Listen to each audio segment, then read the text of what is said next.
Grammar Girl here. I'm Mignon Fogarty, your friendly guide to the English language. Today we're going to talk about how to pronounce a little word you probably use hundreds of times a day, and then we look at why the Latin language died. Did you know that even though we always spell the word the same way, there are actually two ways to pronounce it? And the rule that governs which pronunciation you choose is kind of like how you choose between the words a and an.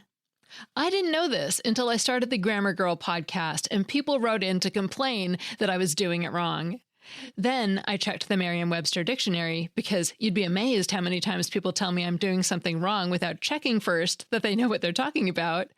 And lo and behold, this time they were right. There are pronunciation guidelines that I never learned. At one of my book signings, I talked about this with the attendees, and a lot of them said they were taught this rule in choir classes. Now, I never took choir, so maybe that's why I didn't know. Here's the deal. Pronounce it the if the next word starts with a vowel sound. That's like how you choose the word an if the next word starts with a vowel sound. The apple, an apple. And pronounce it the if the next word starts with a consonant sound. That's like how you choose the word a if the next word starts with a consonant sound. The tree, a tree. Just as with a versus an, for the and the, it's not the first letter of the next word that matters. It's the first sound. Here are some examples when the next word starts with a consonant sound. Did Aardvark bring the cheese platter? Where is the universal remote? Note that universal starts with a consonant sound. Why? Yeah, universal. Even though it starts with a vowel, the letter U. And here are some examples when the next word starts with a vowel sound. I prefer the effervescent water. Did Squiggly get the MRI? Note that MRI starts with a vowel sound, E, the MRI, even though it starts with a consonant letter, M. The big exception to these rules is that people also use the pronunciation when they want extra emphasis or to indicate that something's important. For example, if you really want to make a point, you might say that a performer is the best you've ever heard, or that the Fantasies and Chocolate fundraiser is the social event of the year. And here's a little fun history tidbit since we're talking about how the language gets simplified a lot lately. The, or the, is a very old word, and according to Etymonline, Old English used 10 different words for it. So with just 2 pronunciations, we're actually getting off easy.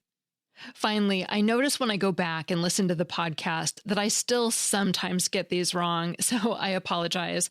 I try to remember, but since I spent decades of my life not making a distinction between the 2 pronunciations, I do still get it wrong sometimes. Now we're taking a look at the life, death, and afterlife of Latin. You'll often hear Latin called a dead language, but that phrase can be a little misleading. Latin isn't exactly dead, it's more of a linguistic zombie. We may not use Latin to hold conversations, but if you've ever tried to show off your botanical naming skills by identifying a dandelion as Taraxacum officinale, then you know Latin never truly left the building. It's been hiding in plain sight all along. So what is a dead language anyway? Linguists use the term dead language when a language no longer has native speakers or isn't used in ordinary day-to-day conversation. By this definition, Latin qualifies. No babies are being raised to speak Latin as their mother tongue these days. But Latin's case isn't as straightforward as, say, Cornish, which lost its native speaker in the 18th century, or other languages that simply went extinct. Latin's death was peculiar. It happened slowly, from the bottom up, rather than the top down. In other words, Latin stopped being spoken casually on the street, but it stayed on in lofty places like churches, universities, and courts. Latin didn't just vanish overnight. It gradually split in 2. There was the formal, fancy Latin you'd hear in speeches, textbooks, and legal documents. We call that classical Latin. And then there was the version people actually spoke in everyday life, and we call that vulgar Latin. Think of it like the difference between Shakespearean English and modern casual conversation. For centuries, both versions coexisted, but they kept drifting apart. Over time, the spoken version kept evolving and changing, while the formal version stayed frozen in place. That widening gap between the high and low forms is a big part of why Latin eventually stopped being a living spoken language. So when we say Latin, we might think of the elegant language of Cicero, Caesar, or St. Augustine. That's classical Latin, the polished literary form that was standardized in grammar and taught in schools. But ordinary Romans weren't quoting Virgil over dinner. They spoke vulgar Latin in daily life, sermo vulgaris, meaning common speech. The vulgar part in vulgar Latin isn't used to mean rude. It just means everyday colloquial Latin. Interestingly, the same root gives us the word divulge, from the idea of making knowledge common by revealing it or publishing it. For a long time, classical and vulgar Latin existed side by side, a situation linguists call diglossia. Classical Latin was used for writing, formal orations, and education, while vulgar Latin was the language of markets, farms, and family gossip. Over centuries, the two varieties did drift apart, but a fun example of the time when they coexisted comes from graffiti in Pompeii, where the eruption of Mount Vesuvius froze two different scribbles of the same phrase, one written in classical Latin and one written in vulgar Latin. May whoever loves thrive, and may he who knows not love perish. The spelling in the vulgar graffiti reflects how a local might have said the phrase, cutting grammatical corners. It shows us a glimpse of real spoken Latin, as opposed to the textbook Latin a Roman school teacher or a modern Latin class would insist on. And here's a little tidbit for Monty Python fans. The high versus low Latin contrast is illustrated in the classic film Life of Brian. In one famous scene, a Roman soldier catches Brian painting a slogan on a wall and ends up giving him a stern Latin grammar lesson, conjugating Romanus to Romani, correcting verb forms, and so on. Even though it's a comedy sketch, it underscores a real dynamic. Proper Latin was something you got drilled into you, because everyday speech didn't always follow those strict rules. It's kind of like how the English you might use to write a social media post is different from what you'd put in, say, the essay you wrote when you applied to an Ivy League university.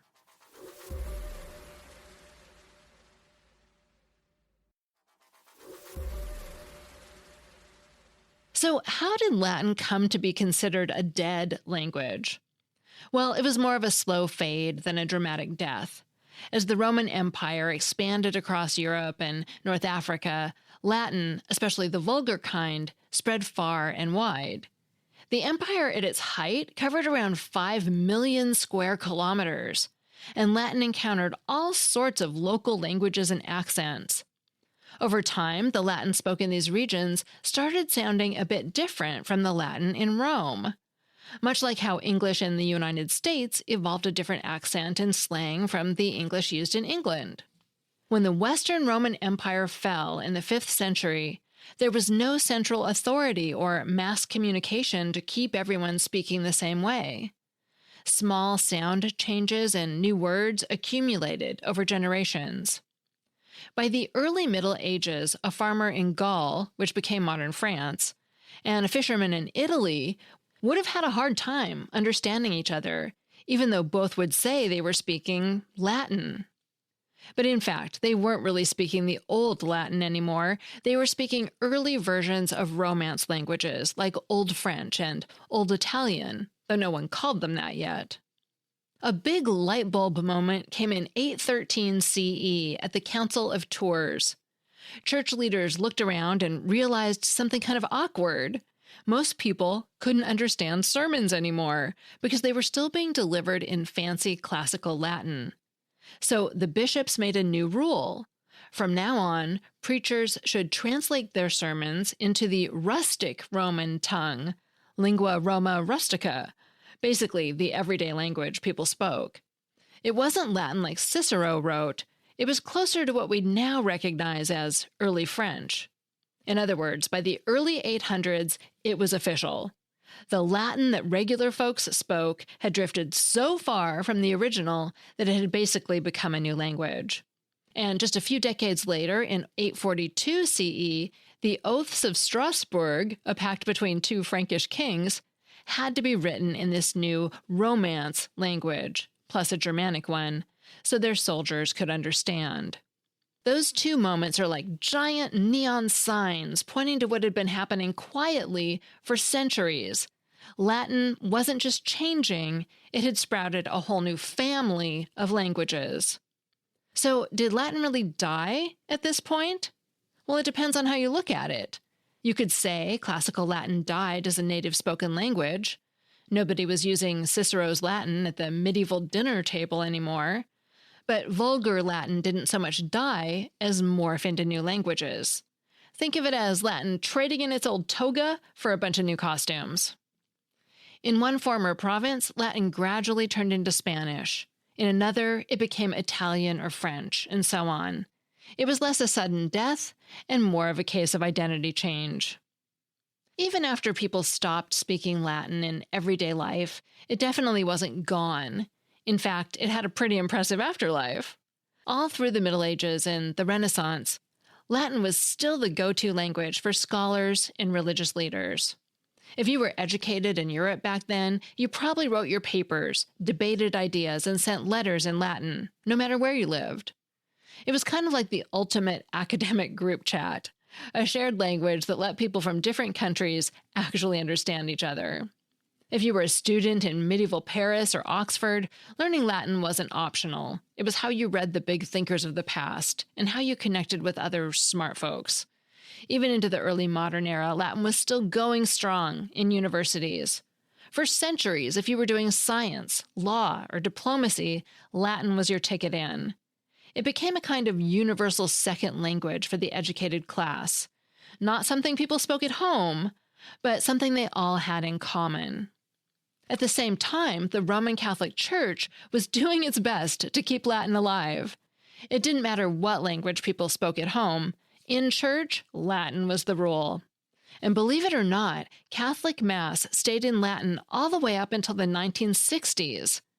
It wasn't until the Second Vatican Council that local languages were finally allowed. Even today, Latin is still the official language of the Vatican. If you ever get your hands on a papal document, or fun fact, if you visit Vatican City and find the Latin ATM, you'll see Latin still in action. It's like a living ghost from the past hanging around in unexpected places. In the legal and scientific worlds, Latin also refuses to completely die. Law students still pepper their speech with Latin phrases like habeas corpus, you shall have the body, or in loco parentis, in place of a parent. Every time a lawyer cites a habeas corpus or a biologist names a new species in Latin, they're keeping a bit of Latin undead and kicking. Many universities and institutions have Latin mottos. For example, Harvard's Veritas, meaning truth. And academic degrees are conferred with Latin titles. So even though you won't hear Latin at the supermarket, you'll definitely see its imprint in law books, scientific nomenclature, and on the seals of universities. So to sum up, Latin's everyday spoken form gradually evolved rather than outright expired. Classical Latin as a native tongue faded away, but its DNA survives in French, Spanish, Italian, Portuguese, Romanian, and all the other Romance offspring. And the language itself stuck around, preserved by scholars and priests, like a wise old grandfather living quietly in the library. So calling Latin dead is a bit of a misnomer. Sure, it's not anyone's first language anymore, but it's had one of the most prolific afterlives of any language in history. It's immortal in ways Julius Caesar could never have imagined. That segment was by Karen Lundy, a career writer and editor. In the late 90s, as a young mom with 2 kids and a dog, she founded one of the internet's first writing workshop communities. These days, she facilitates expressive writing workshops, both online and off. Find her at chanterellestorystudio.com.